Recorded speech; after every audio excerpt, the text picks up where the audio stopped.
আসসালামু আলাইকুম। এই হলো আমাদের মোহাম্মদপুরের অবস্থা। দিনে দুপুরে একজন ডেলিভারি বয় পাঠাও কুরিয়ার সার্ভিসে চাকরি করে, তার কাছ থেকে আনুমানিক 20 থেকে 25 মিনিট আগে 70,000 টাকা এবং মোবাইল নিয়ে গেছে। ভাই কী হয়েছিল ঘটনাটা একটু বিস্তারিত বলেন। ভাই ওরা একটা পার্সেল অর্ডার করছে, অর্ডার করার পরে বললো যে আপনার 3 নম্বর ওটা মোড়দের সামনে এসে দাঁড়ান, আমার 2 মিনিট লাগবে আসতেছি।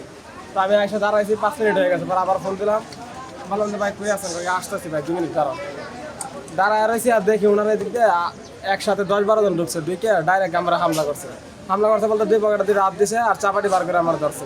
টাকা দেওয়ার মোবাইল দিয়ে আমি দিই না, দেখি আমার একটা বাড়ি দিয়েছে কোনো রকম। আমি এই জায়গা থেকে হালকা একটু সামনে যাই আর দোকানের ভিতরে কোনো রকম ঢুকছি।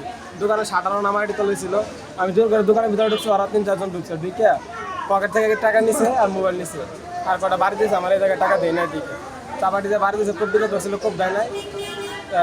বাড়ি দিয়ে হ্যাঁ ভিতরের দোকানে দিতে চাচ্ছে, আমি লয়ে গেছি। তারপর দোকানের লোকজন ছিল, আশেপাশে লোকজন ছিল, কেউ ধরে নেই।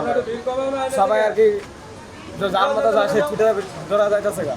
আমি একলা আর কি বাধা করতে আমার টাকা আর মোবাইল সব নিয়ে গেছি।